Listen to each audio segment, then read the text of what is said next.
afternoon, Teacher Aubrey. How are you? I am great, Teacher Jessica. How are you today? I'm great. Guys, we are here today with another sample Band 9 Part 2 answer.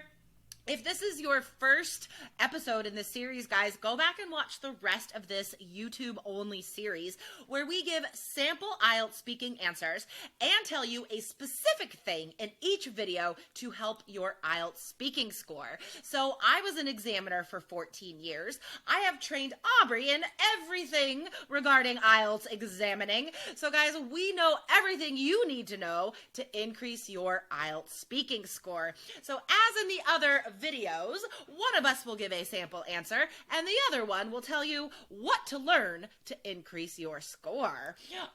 Before we get to Aubrey's sample answer today, I want to tell you guys that we are going to do the part 3 answers related to these part 2 questions in later episodes. So don't forget to hit subscribe, guys, so you don't miss the part 3 answers that are related. Yes, I know a lot of students don't realize that the part 2 question you get, your part 3 questions will be related. So this is going to be very helpful for you to see these part 2 sample answers and then part 3 related sample answers. So definitely come back for those videos. Totally. So today Aubrey is going to answer a very cool part 2 question. This would be so fun. If I were taking the test, I wish I got this question. So Fun one. Look below the video, guys, at the description. You can see the full notes and the full cue card, but I will just tell you the topic right now. So, Aubrey, I need to get my timer. Yes. I got so excited about you giving your answer that I forgot.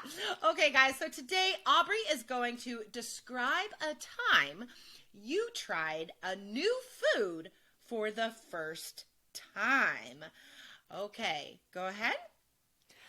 I'll never forget the time I first tasted plantains, in New York. I had never had them. I was probably 33 years old before I tried them because growing up in a small town in Idaho, we didn't have them. They weren't available in the grocery store. So I moved to New York City and there was a little Dominican restaurant just around the corner and we ordered. And it was, chicken and rice and beans and fried sweet plantains. I had no idea what that was. I ordered it and it was the most delicious thing I've ever had in my entire life. It was so good. And we also got tostones, which are not sweet plantains. So they're like, if the plantain is not ripe, if it's green, you fry it up and it's tostones and it tastes more like French fries, like a potato. And if it's very sweet and ripe, you fry it and it's soft and ripe and tastes like a totally different food. It is like a magical food that is whatever you want it to be. And now I cook it myself because I'm obsessed. I absolutely love plantains, but I really miss this Dominican restaurant. It was called El Malacon near Washington Heights in New York, and it was so cheap. I don't know how they made it so cheap. You would get this mojito chicken. Mojito sauce has cilantro, lime, and garlic, and it was so tasty, like the mojito drink, maybe you've tried, and plantains and black beans and rice, and it's actually pretty easy to cook, so I make it myself. But usually when you order something like that from a restaurant, I would have been willing to pay quite a bit more. And it would be like $5 for this giant portion of food that fed our whole family. And then you had these delicious plantanos. The maduros is sometimes what you call the tostones. It was so fun to learn all the vocab for all these new foods that I had never tried before. And now I want to go to DR, to the Dominican Republic, so I can try it in some cute little back alley restaurant. Thank you. Plantains, everybody. That made me hungry. Okay, I know, right? There's a bunch of stuff that I could point out from that answer because it was so good. The first thing I want to point out is because sometimes students ask about this, what if I only know the name for something in my first language, right? Can I use another language even though it's an English test? So, yes, but you have to say what it is in English. Right? So that's something that you could definitely take away from Aubrey's answer, that, yeah, she threw out some of the Spanish names, but she defined them in English. She described them in English. What do they taste like? What do they look like? Right? So my saliva got caught in my throat. So that's a very important lesson there, guys. If you don't know the English word, don't use it in your first language if you don't know how to describe it in English. Okay? Because that will count against your vocabulary score. All right. So the lesson I want you guys to learn from Aubrey's answer today is pronunciation, specifically intonation. Here's the thing. So many students only go up at the end of every sentence, right? Which is wrong. In order to get a 7 or higher for pronunciation, guys, we need to hear a variety of native features. And part of this is intonation.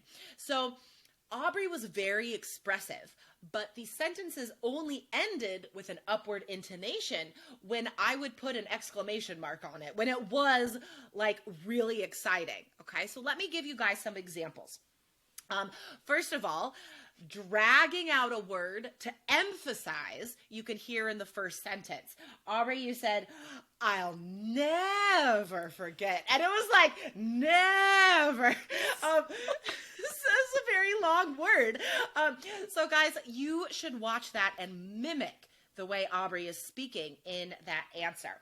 And then she said, 33 years old, right? It was like old. So there was a lot of up and down at the end of the sentences, which is a great feature to mimic, guys.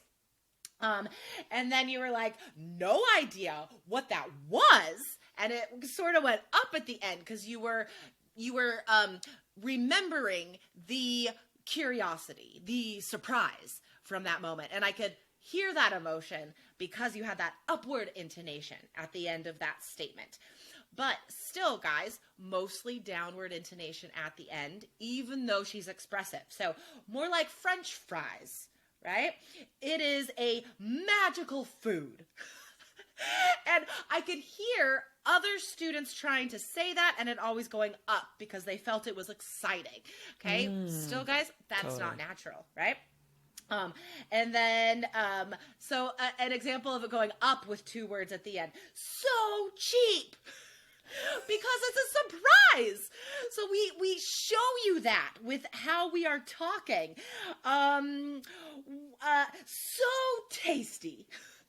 And even though it was exciting, we still go downward at the end. So I made so many notes. I don't want to just repeat everything you said. But guys, definitely this is a fantastic lesson for expressive intonation because guys, remember, you can get a 7 or higher for pronunciation even if you have some of your first language accent, okay? I just need to understand what you're saying, okay?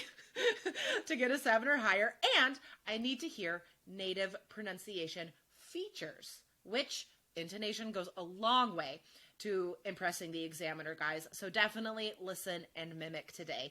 And if you haven't already, hit subscribe and like, and in the comment section below, tell us how you would answer today's part 2 question. Finally, yes. I want to Aubrey. hear the foods you haven't tried, right? I know.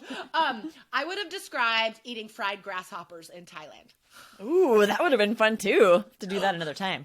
Frog legs in Cambodia. So much fun food. Aubrey, Yes. where can students get a free Amazing IELTS quiz?